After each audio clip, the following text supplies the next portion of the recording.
Friends എല്ലാവർക്കും welcome.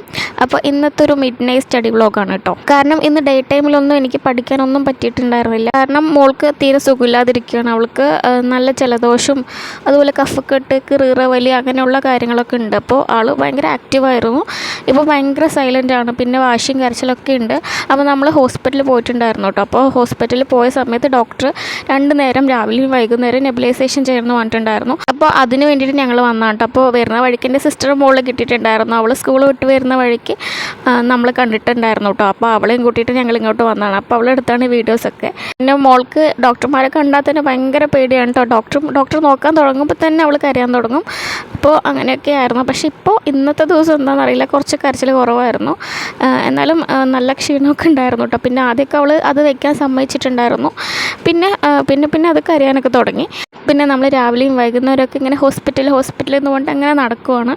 അപ്പോൾ അത് കാരണം കൊണ്ട് ഇപ്പോൾ കുറച്ച് ദിവസങ്ങളായിട്ട് നേരെ പഠിക്കാനും പറ്റുന്നില്ല, ബാക്കിയുള്ള കാര്യങ്ങളിലൊന്നും ശ്രദ്ധിക്കാനും പറ്റുന്നില്ല. മോൾക്ക് വയ്യാതായപ്പോൾ പിന്നെ പറയണ്ടല്ലോ, നമ്മുടെ കാര്യങ്ങളൊക്കെ അവതാളത്തിലാകും. അവൾ ആദ്യം എന്തോ ക്യൂരിയോസിറ്റിക്ക് ഇങ്ങനെ വെക്കാനൊക്കെ സമ്മതിച്ചിട്ടുണ്ടായിരുന്നു കേട്ടോ. പിന്നെ അത് തട്ടിക്കളഞ്ഞ് അതിലുള്ള മരുന്ന് മൊത്തം ലീക്കായി പോയിട്ടുണ്ടായിരുന്നു. അപ്പോൾ അങ്ങനെ നമ്മൾ ഇതൊക്കെ കഴിഞ്ഞിട്ട് വന്നപ്പോഴത്തേക്ക് നല്ല ലേറ്റ് ആയിട്ടുണ്ടായിരുന്നു രാത്രിയിൽ. പിന്നെ പകലാണെന്നുണ്ടെങ്കിലും കാര്യമായിട്ടൊന്നും ചെയ്യാൻ പറ്റിയിട്ടുണ്ടായിരുന്നില്ല. നല്ല ക്ഷീണം ഉണ്ടായിരുന്നു. രാത്രിയിൽ വന്ന് കയറിയപ്പോൾ തന്നെ മോൾ ഉറക്കിക്കഴിഞ്ഞതിന് ശേഷം ഞാൻ കിടന്നു കേട്ടോ. അപ്പം കിടന്നതിന് ശേഷം കുറച്ച് നേരം കഴിഞ്ഞിട്ട് ഒരു 10 മിനിറ്റ് കഴിഞ്ഞിട്ട് പഠിക്കാമെന്ന് വിചാരിച്ചിട്ട് കുറച്ച് കിടന്നതായിരുന്നു. പിന്നെ ഞാൻ അങ്ങനെ കിടന്ന് ഉറങ്ങിപ്പോയി. പിന്നെ ഞാൻ മോൾ എഴുന്നേറ്റ സമയത്താണ് പിന്നെ എഴുന്നേക്കുന്നത്. അങ്ങനെ ഒരു 12 മണി മുതൽ ഒരു 3-3:30 വരെയൊക്കെ ഞാൻ രാത്രി കുറച്ച് സമയം ഇരുന്ന് പഠിച്ചിട്ടുണ്ടായിരുന്നു. അതിനുശേഷം പിന്നെ എനിക്ക് ഇരിക്കാൻ പറ്റുന്നുണ്ടായിരുന്നില്ല. ഭയങ്കര ബാക്ക് പെയിൻ ആയിട്ടുണ്ടായിരുന്നു. അത് കാരണം കൊണ്ട് ഞാൻ പിന്നെ കിടന്നു. അതുകൊണ്ടാണ് കേട്ടോ പറഞ്ഞത്. അപ്പോൾ ഇതൊരു നട്ടപ്പാതിര സ്റ്റഡി വ്ളോഗായിരുന്നു. അപ്പോൾ ഇതെന്ന് പറയുന്നത് ഞാൻ കുറച്ച് സമയം മാത്രമേ വീഡിയോ ഷൂട്ട് ചെയ്തിട്ടുണ്ടായിരുന്നുള്ളൂ. അതായത് ഞാൻ ആദ്യം ഒരു മാത്സ് ഇങ്ങനെ പഠിക്കാമെന്ന് വിചാരിച്ചിട്ടിരിക്കുകയായിരുന്നു. അപ്പോൾ ഞാൻ വീഡിയോ എടുക്കാൻ വേണ്ടിയിട്ട് സ്റ്റാർട്ട് ചെയ്തു. പിന്നെ ഒരു 1-1.5 മണിക്കൂർ ആ ഒരു വീഡിയോ അതങ്ങനെ ഞാൻ ഓണാക്കി വെച്ചിരുന്ന കാരണം കൊണ്ട് പിന്നെ ഫോൺ അങ്ങനെ സ്റ്റോറേജ് കംപ്ലീറ്റ് ആയിട്ടോ. അങ്ങനെ ഫോൺ ഓഫായിപ്പോയി. അത് കാരണം കൊണ്ട് ഞാൻ പിന്നെ വേറെ ഒന്നും എടുത്തിട്ടില്ല. അപ്പോൾ ഇത് കഴിഞ്ഞിട്ട് ഞാൻ മാത്സ് നോക്കി കഴിഞ്ഞിട്ട് കുറച്ച് ഐ.ടിയും കൂടെ നോക്കിയിട്ടുണ്ടായിരുന്നു കേട്ടോ. അപ്പോൾ ഇത് ശരിക്കും പറഞ്ഞാൽ ഒരു 1 മണിക്കൂറിൻ്റെയൊക്കെ വീഡിയോ ആണ്. പക്ഷേ ഞാനത് ടൈം ലാപ്സ് ഇട്ട് കാണിക്കുന്ന കാരണം കൊണ്ട് പെട്ടെന്ന് തീരും കേട്ടോ വീഡിയോ. അപ്പോൾ ഇങ്ങനെയൊക്കെയാണ് എൻ്റെ പഠിത്തവും കാര്യങ്ങളൊക്കെ ഇപ്പോൾ മുന്നോട്ട് പോയിക്കൊണ്ടിരിക്കുന്നത്. നമുക്ക് സമയമില്ല എന്ന് പറഞ്ഞാൽ നമ്മൾ സമയം കണ്ടെത്തി തന്നെ പഠിക്കാൻ വേണ്ടിയിട്ട് ശ്രമിക്കുക കേട്ടോ. കാരണം അധികം സമയമില്ലല്ലോ ഇനി.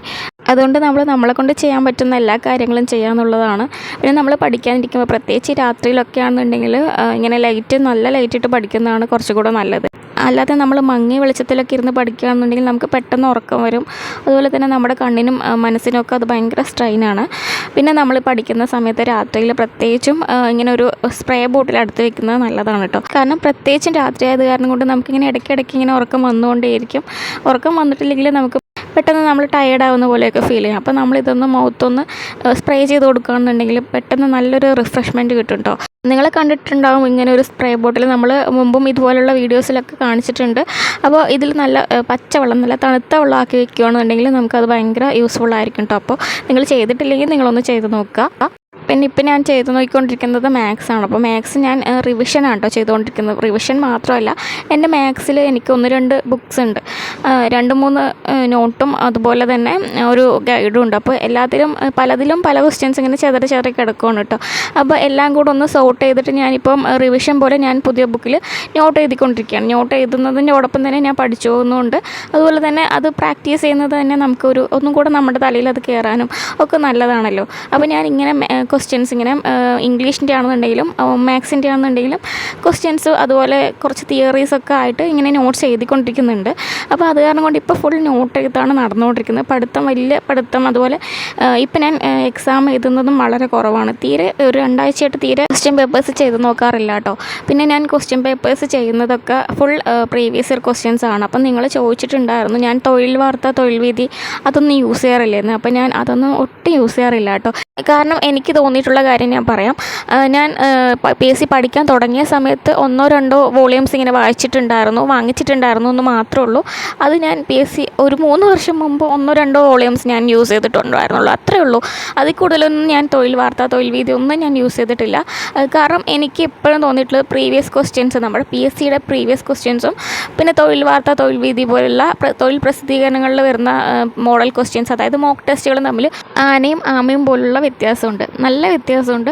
അതുപോലെ തന്നെ നമ്മൾ എൻട്രി യൂസ് ചെയ്യാറുണ്ട്. അപ്പോൾ എൻട്രിയിലും കുറേ മോക്ക് ടെസ്റ്റുകളൊക്കെ അവൈലബിൾ ആണ്. ഞാനതൊന്നും ചെയ്ത് നോക്കാറില്ല. ഞാൻ എൻട്രിയിൽ ചെയ്യുകയാണെന്നുണ്ടെങ്കിലും പ്രീവിയസ് ക്വസ്റ്റ്യൻസ് മാത്രമേ ചെയ്ത് നോക്കാറുള്ളൂ. കാരണം നമ്മളെപ്പോഴും പി എസ് സിയുടെ ഇതാണ് ഫോളോ ചെയ്യേണ്ടത്. പി എസ് സിയുടെ പാറ്റേൺ ആണ് ഫോളോ ചെയ്യേണ്ടത്. ഒരു ഇൻസ്റ്റിറ്റ്യൂഷൻ്റെയോ അല്ലെങ്കിൽ ഏതെങ്കിലും ഒരു തൊഴിൽ പ്രസിദ്ധീകരണത്തിൻ്റെ ആ ഒരു പാറ്റേൺ നമ്മൾ ഫോളോ ചെയ്തിട്ടുണ്ട് പറഞ്ഞാൽ നമുക്കത് എക്സാമിൽ നെഗറ്റീവായിട്ട് ബാധിക്കും.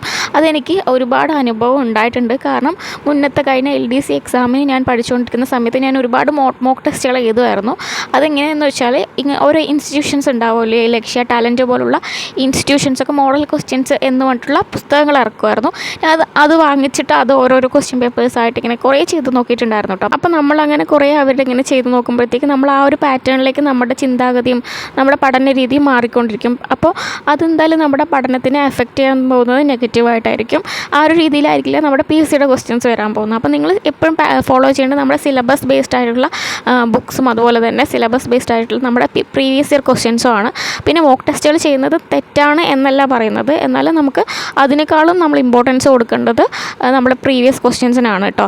അപ്പോൾ അതൊക്കെ കഴിഞ്ഞിട്ട് നിങ്ങൾക്ക് സമയം കിട്ടുകയാണെന്നുണ്ടെങ്കിൽ ഇങ്ങനത്തെ ക്വസ്റ്റ്യൻസൊക്കെ ചെയ്ത് നോക്കിയാൽ മതി. ഇതൊക്കെ കുറച്ചും കൂടെ ടഫായിട്ടാണ് എനിക്ക് ഫീൽ ചെയ്തിട്ടുണ്ടായിരുന്നത്. അപ്പോൾ നമ്മൾ പഠിക്കുന്ന സമയത്ത് നമുക്ക് ഇങ്ങനത്തെ ക്വസ്റ്റ്യൻസൊക്കെ ചെയ്യുമ്പോഴത്തേക്ക് നമുക്ക് ഒന്നുകൂടെ നെഗറ്റീവ് ആവാനും നമ്മുടെ ആ ഒരു കോൺഫിഡൻസ് കുറയാനൊക്കെ അത് നന്നായിട്ട് നമ്മളെ ഹെൽപ്പ് ചെയ്യുള്ളൂ. അപ്പോൾ അത് കാരണം കൊണ്ടാണ് ഞാനത് നോക്കാത്തത്. പിന്നെ അതിൽ തന്നെ വേറെ LDC കോർണർ അങ്ങനെ എന്തെല്ലോ പറഞ്ഞിട്ടുള്ള കാര്യങ്ങളൊക്കെ വരുന്നുണ്ട്. അപ്പോൾ അതാണെന്നുണ്ടെങ്കിൽ നമ്മുടെ റാങ്ക് ഫയലിലൊക്കെ ഉണ്ട്. അപ്പോൾ അത് ഏതെങ്കിലും ഒരു സോഴ്സ് നമ്മൾ നോക്കുന്നതായിരിക്കും എപ്പോഴും നല്ലത് കേട്ടോ. ഇങ്ങനെ ഒരുപാട് നമ്മൾ സോഴ്സുകൾ യൂസ് ചെയ്യുന്നത് കുറച്ചും കൂടെ ബുദ്ധിമുട്ടായിട്ടുള്ള കാര്യമാണ്. പിന്നെ കൂടുതലും ഇതിൽ നല്ല ഒരു സാധനം എന്ന് പറയുന്നത് PSC ബുള്ളറ്റിനാണ്. അത് ഞാൻ യൂസ് ചെയ്തിട്ടുണ്ടായിരുന്നു. അതെന്നെ ഒത്തിരി ഹെൽപ്പ് ചെയ്തിട്ടുണ്ട്. പിന്നെ അതിൽ വരുന്ന കറണ്ട് അഫയേഴ്സ് ആണെന്നുണ്ടെങ്കിലും ക്വസ്റ്റ്യൻസ് ഒക്കെ ആണെന്നുണ്ടെങ്കിലും PSC അതൊന്ന് ക്വസ്റ്റ്യൻസ് ചോദിക്കാറുണ്ട്. അപ്പോൾ അങ്ങനെയൊക്കെയാണ് എനിക്ക് അതിനെക്കുറിച്ച് പറയാനുള്ളത്. പിന്നെ ഞാൻ വെറുതെ ആഴ്ചയ്ക്ക് വാങ്ങിച്ചിട്ട് എന്തായാലും പെൻഡിങ് വരുത്തേണ്ട ഒരു ആവശ്യം ഒന്നും എനിക്ക് വരാറില്ല. അപ്പോൾ എനിക്ക് ഏതെങ്കിലും ഒരു സോഴ്സ് നോക്കുന്നതാണ് എപ്പോഴും കംഫർട്ടബിളായിട്ട് തോന്നിയിട്ടുള്ളത് കേട്ടോ. ഞാനിങ്ങനെ പറയുന്നത് കേട്ടിട്ടുണ്ട്, കുറേ പേരൊക്കെ ഇങ്ങനെ പറയുന്നത് കേട്ടിട്ടുണ്ട്, ഏതെങ്കിലും ഒരു തൊഴിൽ പ്രസിദ്ധീകരണം നിർബന്ധമായിട്ടും ഫോളോ ചെയ്യണമെന്നൊക്കെ. അങ്ങനെയൊന്നുമില്ല. നമുക്ക് നമ്മളുടെ കഴിവിലും നമ്മൾ ചെയ്യുന്ന കാര്യത്തിലും ഒരു വിശ്വാസം ഉണ്ടായാൽ മതി. നമുക്ക് SCRTയും അതുപോലെ പ്രീവിയസ് ഇയർ ക്വസ്റ്റ്യൻസും ഒരു റാങ്ക് ഫയലൊക്കെ ഉണ്ടെങ്കിൽ തന്നെ നമുക്ക് ധാരാളമാണ്. ഇത് തന്നെ നമ്മൾ നന്നായിട്ട് കവർ ചെയ്യുവാണെന്നുണ്ടെങ്കിൽ നമുക്ക് എക്സാമിന് നല്ല റാങ്ക് വാങ്ങിക്കാൻ വേണ്ടിയിട്ട് പറ്റും. ഒരുപാട് സോഴ്സ് നോക്കി ഒരുപാട് കാര്യങ്ങൾ പഠിച്ച് കൂട്ടുന്നതിനേക്കാളും നല്ലത് എപ്പോഴും കുറച്ച് കാര്യങ്ങൾ നല്ല ഡീപ്പായിട്ട് തന്നെ പഠിച്ചിട്ട് അത് മാക്സിമം റിവിഷൻ ചെയ്ത് പോകുന്നതാണ് കേട്ടോ. കാരണം എപ്പോഴും നമ്മുടെ റിസോഴ്സസ് ലിമിറ്റഡ് ആയിരിക്കണം എന്ന് പറയുന്നതിൻ്റെ ആ ഒരു ഉദ്ദേശം എന്ന് പറയുന്നത് നിങ്ങൾക്കിപ്പോൾ ചിലപ്പോൾ മനസ്സിലാവുണ്ടാവില്ല. ചിലപ്പോൾ എക്സാം കഴിയുമ്പോഴായിരിക്കും പലർക്കും ഇതൊക്കെ മനസ്സിലാകാൻ പോകുന്നത്. നമ്മളെപ്പോഴും എത്രത്തോളം പഠിക്കുന്നോ, എത്ര നമ്മൾ റിസോഴ്സസ് യൂസ് ചെയ്യുന്നോ അതെല്ലാം നമുക്കൊരു ബാധ്യതയാണ്. നമുക്കത് റിവിഷൻ ചെയ്തിട്ടില്ല എന്ന് പറഞ്ഞാൽ അത് എന്തായാലും നമുക്കതൊരു തീരാ ബാധ്യതയാണ്.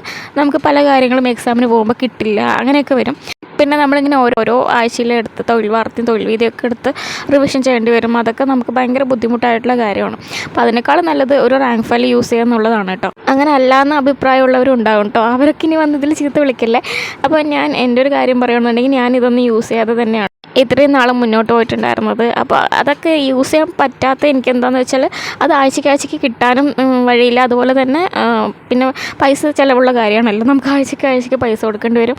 അതുപോലെ തന്നെ അത് യൂസ് ചെയ്ത് നമുക്ക് എപ്പോഴും റിവിഷൻ ചെയ്യാൻ കഴിയില്ല. ഓരോ ആഴ്ചയിലും പെൻഡിങ് വരും. ഇങ്ങനത്തെ കാര്യങ്ങളൊക്കെ കാരണം കൊണ്ടാണ് ഞാനിതൊന്നും യൂസ് ചെയ്യാത്തത്. അത് യൂസ് ചെയ്തില്ല എന്ന് വിചാരിച്ചിട്ട് അങ്ങനെ ഒരു കുറവൊന്നും എനിക്ക് എക്സാമിൻ്റെ സമയത്തോ അങ്ങനെയൊന്നും തോന്നിയിട്ടൊന്നുമില്ല. വേണമെങ്കിൽ യൂസ് ചെയ്യാമെന്നേ ഉള്ളൂ. കാരണം നമ്മൾ കാണുന്ന പോലെയൊന്നും അല്ല കേട്ടോ കോമ്പറ്റീഷൻ. നമ്മൾ വിചാരിക്കും നമ്മൾ പഠിക്കുന്നുണ്ട്, നമ്മൾ റിവിഷൻ ചെയ്യുന്നുണ്ട്, നമ്മുടെ മാർക്ക് കൂടുന്നുണ്ടെന്ന്. പക്ഷേ അങ്ങനെയൊന്നുമല്ല. ഓരോ 0.33 മാർക്കിനും ആയിരക്കണക്കിന് റാങ്കുകളാണ് മാറിമറിയുന്നത്. അത്രയ്ക്കും ടൈറ്റായിട്ടുള്ള കോമ്പറ്റീഷനാണ് കേട്ടോ ശരിക്കും പറഞ്ഞതെന്ന് പറയുന്നത്. അപ്പം എനിക്കിത് എപ്പോഴാണ് മനസ്സിലായെന്ന് ചോദിച്ചാൽ നമ്മുടെ കമ്പനി ബോർഡ് LGS എക്സാമിൻ്റെ റിസൾട്ട് വന്നിട്ടുണ്ടായിരുന്നില്ലേ, അപ്പോൾ അതിലെനിക്ക് സപ്ലി ലിസ്റ്റാണ് കിട്ടിയിട്ടുണ്ടായിരുന്നത്. അപ്പോൾ ആ ഒരു എക്സാം കഴിഞ്ഞപ്പോഴത്തേക്ക് എനിക്ക് ഭയങ്കര കോൺഫിഡൻസ് ആയിരുന്നു. ഞാൻ എന്തായാലും മെയിൻ ലിസ്റ്റിൽ ഉണ്ടാവും എന്ന് വിചാരിച്ചിട്ട് തന്നെയാണ് വീട്ടിലേക്ക് വരുന്നത്. കാരണം അത്യാവശ്യം ആ ഒരു 10th മെയിൻസ് സീരീസിൽ വെച്ചിട്ട് എനിക്ക് ഏറ്റവും കൂടുതൽ മാർക്ക് കിട്ടിയത് ആ ഒരു എക്സാമിനായിരുന്നു. പക്ഷേ ഏറ്റവും കുറവ് മാർക്ക് കിട്ടിയത് ആ ഒരു 10th മെയിൻ സീരീസിൽ VFAയുടെ മാർക്കായിരുന്നു കേട്ടോ.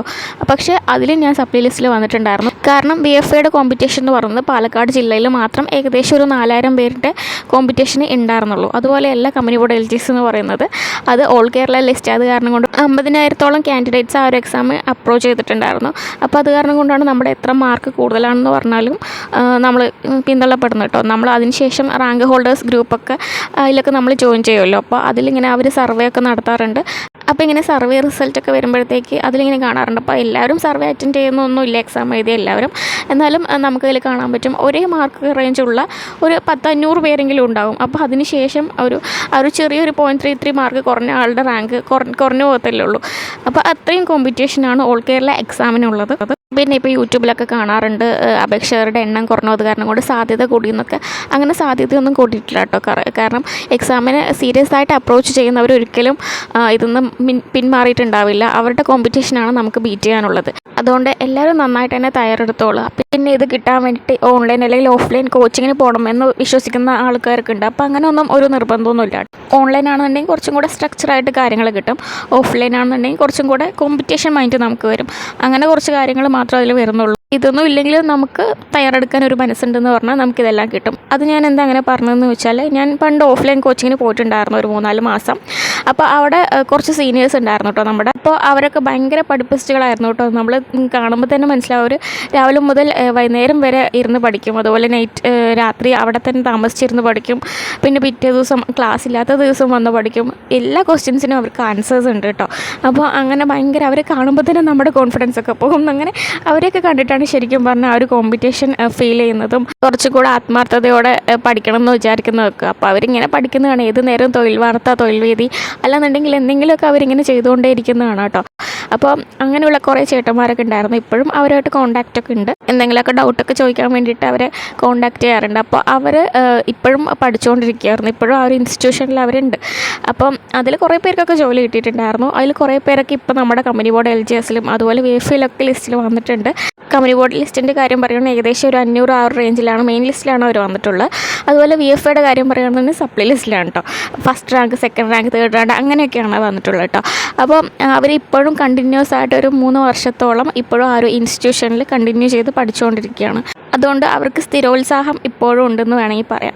പക്ഷേ നമ്മുടെ കാര്യം അങ്ങനെയല്ല. ഞാൻ ഒരു പ്രഗ്നൻസി ആയതിനു ശേഷം ഭയങ്കര ബ്രേക്ക് എടുത്തതിന് ശേഷമാണ് പിന്നെ വീണ്ടും റീസ്റ്റാർട്ട് ചെയ്ത് ഒരു 3 മാസം കൊണ്ട് കഷ്ടപ്പെട്ട് കുത്തിയിരുന്ന് പഠിച്ചിട്ടാണ് ആ ഒരു കമ്പനി ബോർഡ് LGS ആണെന്നുണ്ടെങ്കിലും VF ആണെന്നുണ്ടെങ്കിലും ക്രാക്ക് ചെയ്യുന്നത്.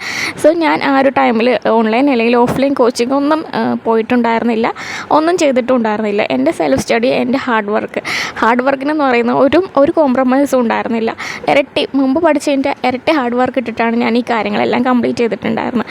അപ്പോൾ അത്രയും കണ്ടിന്യൂസ് ആയിട്ട് പഠിക്കുന്നവരെ കൂടെ നമ്മൾ എത്തണമെന്നുണ്ടെങ്കിൽ അവരൊപ്പം എത്തി അങ്ങനെയൊന്നുമല്ല കേട്ടോ പറയുന്നത്. എന്നാലും ആ ഒരു റേഞ്ചിലേക്ക് നമ്മൾ ഉയർന്നിട്ടുണ്ടെന്നുണ്ടെങ്കിൽ അത് നമ്മുടെ ഹാർഡ് വർക്കിൻ്റെ റിസൾട്ടാണ്. സോ എനിക്ക് എപ്പോഴും ഈ ഒരു കാര്യത്തിൽ ഭയങ്കര ഗ്രാറ്റിറ്റ്യൂഡും പ്രൗഡും ഒക്കെ ഫീൽ ചെയ്തിട്ടുണ്ട്. കാരണം അത്രയും നമ്മൾ ഹാർഡ് വർക്ക് ചെയ്യാൻ തയ്യാറാണെന്നുണ്ടെങ്കിൽ നമുക്ക് റിസൾട്ട് കിട്ടും. അതിന് നമുക്ക് ഒരു എക്സ്റ്റേണൽ സപ്പോർട്ടിൻ്റെ ഒരു ആവശ്യമില്ല.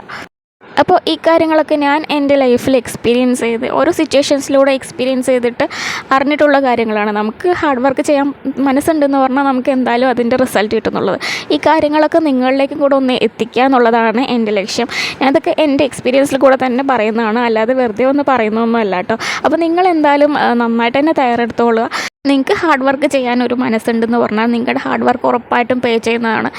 പലരും ഇങ്ങനെ ഡിമോട്ടിവേറ്റഡ് ആയിട്ട് ഇരിക്കുന്നതാണ്. ഞാൻ വർഷങ്ങളായിട്ട് പഠിക്കുവാണ്, ഞാൻ എവിടെയും എത്തിയിട്ടില്ല, ഞാൻ ബിഗിനറാണ്. ഒരുപാട് വർഷങ്ങളായിട്ട് പഠിക്കുന്നവരുടെ കൂടെയാണ് ഞാൻ മത്സരിക്കേണ്ടി വരുന്നത്. അങ്ങനെ ഒന്നുമില്ല. നിങ്ങൾക്ക് നന്നായിട്ട് ഇപ്പോൾ തയ്യാറെടുക്കുകയാണ്. ഇപ്പോൾ നിങ്ങൾക്ക് കുറച്ച് സമയമുണ്ടല്ലോ, ഏകദേശം ഒരു 6 മാസത്തെ സമയമുണ്ട്. ഈ ഒരു സമയത്തിനുള്ളിൽ നിങ്ങൾ സിലബസ് സ്ട്രക്ചറായിട്ട് കംപ്ലീറ്റ് ചെയ്യുകയാണെന്നുണ്ടെങ്കിൽ, ഒരു ക്ലിയർ ആയിട്ട് നിങ്ങൾ കംപ്ലീറ്റ് ചെയ്യുകയാണെന്നുണ്ടെങ്കിൽ നിങ്ങൾക്ക് ഉറപ്പായിട്ടും ആരെയും കടത്തി വെട്ടാൻ വേണ്ടിയിട്ട് പറ്റും. അതിന് നിങ്ങൾക്ക് നല്ലൊരു പ്ലാനിങ് വേണം, അതിനനുസരിച്ചുള്ള റിവിഷൻ പ്ലാനിങ് ഒക്കെ വേണം. അപ്പോൾ നിങ്ങൾ അതിനനുസരിച്ച് മുന്നോട്ട് പോകുകയാണെന്നുണ്ടെങ്കിൽ നിങ്ങൾക്ക് ഏതൊരാളെയും നിങ്ങൾക്ക് കടത്തി വെറ്റാം. നിങ്ങൾ ആരെയും നോക്കണ്ട, നിങ്ങൾക്ക് ഇമ്പ്രൂവ്മെൻറ്റ് ഉണ്ടാവുന്നുണ്ടോ എന്നുള്ള കാര്യങ്ങൾ മാത്രം ചെക്ക് ചെയ്താൽ മതി. പിന്നെ സ്ഥിരോത്സാഹം നഷ്ടപ്പെടുത്തരുത്.